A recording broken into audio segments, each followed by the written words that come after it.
Bienvenue. Aujourd'hui, on plonge dans un livre qui a fait pas mal de bruit. L'art subtil de s'en foutre de Mark Manson. Oui, un best-seller mondial qui prend un peu à rebrousse-poil tout le discours habituel sur le développement personnel. C'est ça.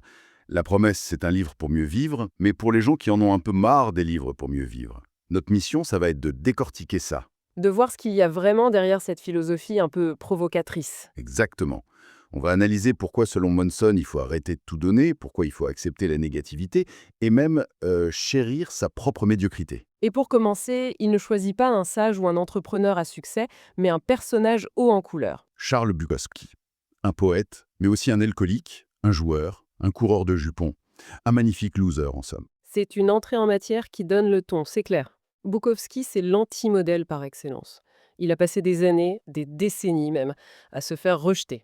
Ses textes étaient jugés obscènes, dégoûtants. Oui, pendant 30 ans, il a viloté avec un petit boulot de facteur, complètement noyé dans l'alcool, la dépression, sans jamais vraiment percer. Et c'est là que ça devient intéressant. À 50 ans, il est au fond du trou, et un petit éditeur lui propose un contrat. Dérisoire, hein. Juste de quoi ne pas mourir de faim pour qu'il se consacre à l'écriture. Et sa lettre de démission est juste incroyable. Il écrit un truc du genre « J'ai le choix, rester à la poste et devenir fou, ou jouer à l'écrivain et crever de faim. J'ai décidé de crever de faim. » Et contre toute attente, ça marche. Ça marche du tonnerre. Il devient un auteur culte. On pourrait y voir la persévérance qui paie, le rêve américain, quoi. Sauf que, Sauf que sur sa tombe, il y a cette épitaphe.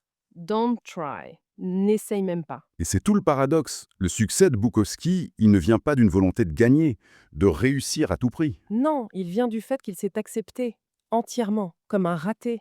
Il n'a jamais essayé d'être quelqu'un d'autre.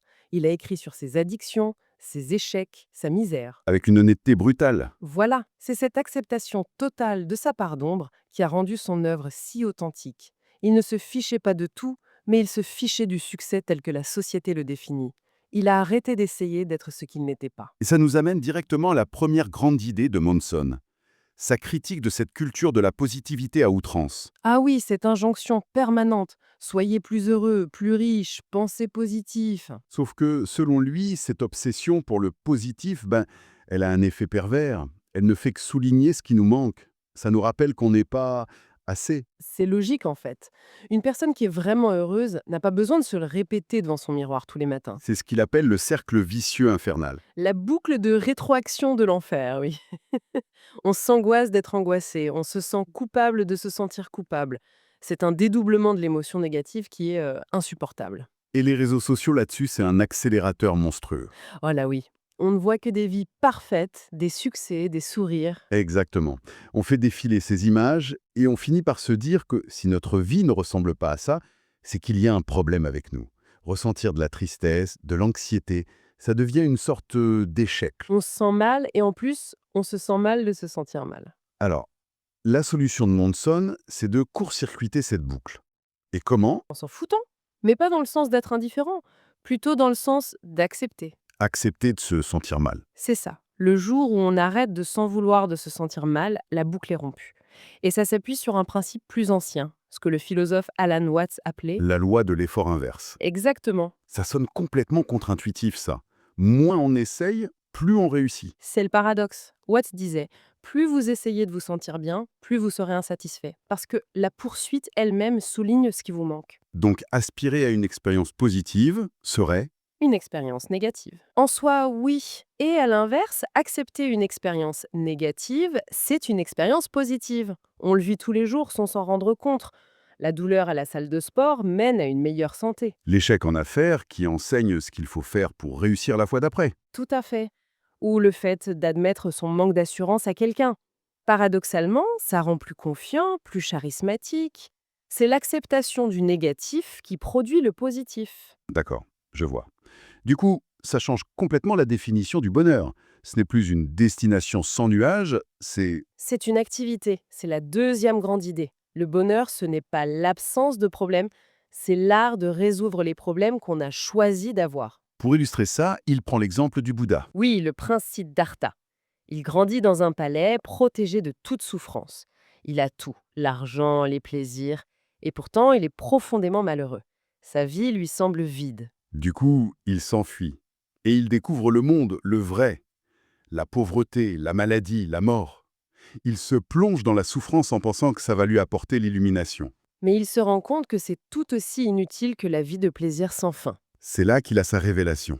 Sa grande révélation, c'est que la vie est souffrance. C'est une constante, inévitable. Les riches souffrent de leur richesse, les pauvres de leur pauvreté.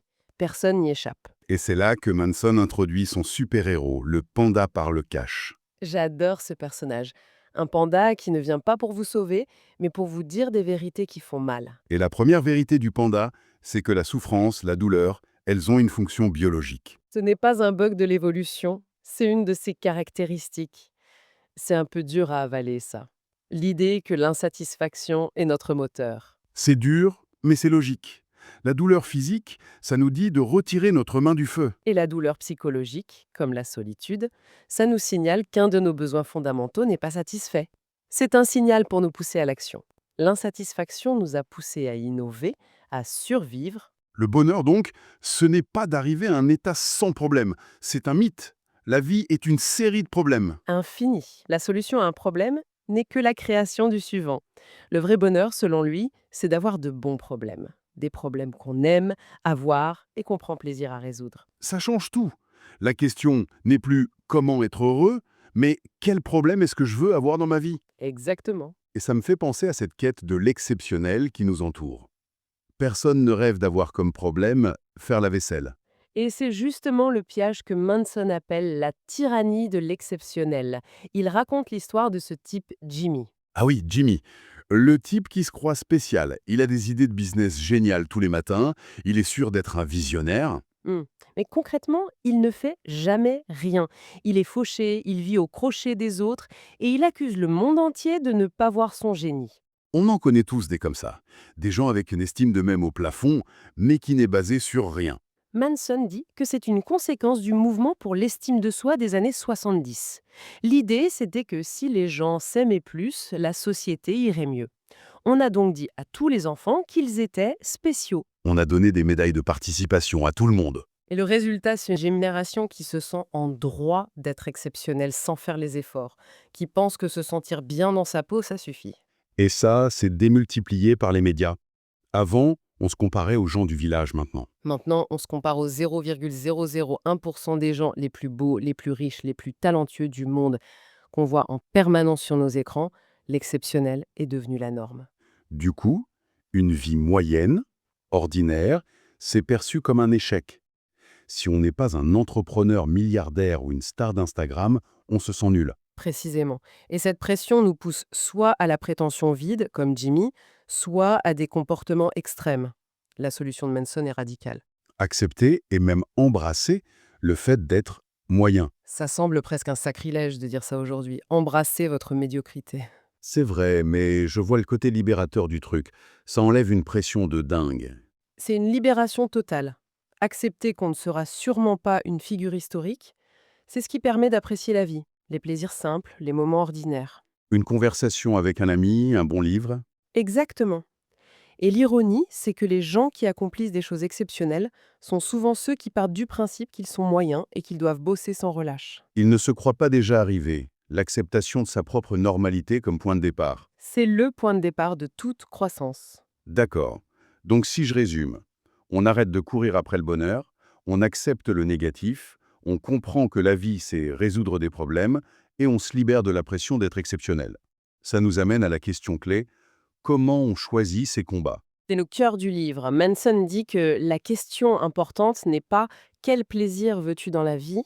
Tout le monde veut les trucs faciles. La vraie question, c'est Quelle souffrance es-tu prêt à endurer? C'est ça, et uniquement ça, qui détermine ce qu'on va accomplir. Le désir ne sert à rien si on n'est pas prêt à accepter la lutte qui va avec. c'est puissant ça. Ça recadre tout. Ce n'est plus le but qui compte, mais le chemin et ses difficultés. Absolument. Et pour illustrer ça, il prend deux exemples incroyables de l'histoire de la musique. Le premier, c'est Dave Mustaine. Le guitariste de Metallica à la base. Exactement. Juste avant qu'ils n'enregistrent leur premier album et deviennent Metallica, il se fait virer, sans ménagement. L'humiliation totale. Humilié, il décide de se venger. Il fonde son propre groupe, Megadeth, et il travaille comme un fou. Et il réussit. Megadeth devient un groupe légendaire, vend des dizaines de millions d'albums. Belle revanche, un succès phénoménal, Et pourtant, je sens qu'il y a un mais. Il y a un mais énorme. Des années plus tard, dans une interview, Mustaine est en larmes. Il avoue qu'il se considère toujours comme un raté. Quoi? Pourquoi? Parce que son seul critère de réussite, la valeur sur laquelle il avait tout construit, c'était de devenir plus grand que Metallica. Et il n'y est jamais parvenu. C'est fou. Malgré tout son succès, il était prisonnier de cette valeur qu'il ne pouvait pas contrôler. Il a enduré une souffrance immense pour un objectif qui l'a rendu misérable. C'est tragique en un sens. Être une rockstar multimillionnaire et se sentir comme un raté? Et c'est là que le deuxième exemple de Madsen est génial, parce que c'est l'opposé. Un échec apparent qui se transforme en victoire. C'est l'histoire de Pete Best. Le premier batteur des Beatles. Il se fait virer du groupe en 1962, juste après que ça explose. Sa vie s'effondre. Dépression, tentative de suicide. Pour tout le monde, c'est l'homme le plus malchanceux de l'histoire. On peut comprendre, il a raté le train du siècle. Comment il s'en sort-il? Contrairement à Mustaine, Best, lui, a fini par changer ses valeurs. Après des années de galère, il a rencontré sa femme, fondé une famille, trouvé un boulot de fonctionnaire. Il a redéfini ce qui était important pour lui. Oui, la gloire et la fortune ont été remplacées par la stabilité, la vie de famille. Et des décennies plus tard, il dit dans une interview « Je suis plus heureux que je ne l'aurais été avec les Beatles. Il a choisi de meilleurs problèmes. Le problème de Mustaine, c'était dépasser Metallica. Celui de Best, c'est devenu être un bon mari et un bon père. » La différence est fondamentale. L'un est externe, incontrôlable, l'autre est interne, sous son contrôle. Alors, comment on distingue une bonne et une mauvaise valeur au quotidien? Manson donne des pistes. Les mauvaises valeurs sont basées sur l'extérieur. Le plaisir à tout prix, la réussite matérielle, avoir toujours raison, rester positif. Les bonnes valeurs, elles, sont internes et contrôlables. Comme l'honnêteté, la vulnérabilité, la curiosité. Le respect de soi, l'humilité. Le vrai développement personnel pour Manson, c'est ça. C'est faire le tri. Abandonner les mauvaises valeurs, en choisir de meilleures.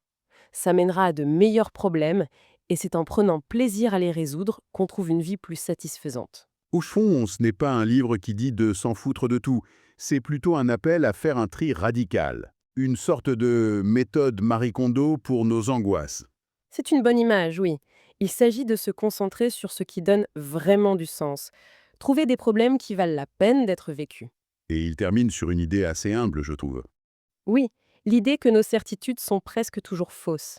Le vrai progrès, ce n'est pas de passer du faux au vrai, mais de devenir, chaque jour, un tout petit peu moins faux. C'est un processus sans fin. Ce qui nous laisse avec une question assez vertigineuse, une fois qu'on a tout ça en tête.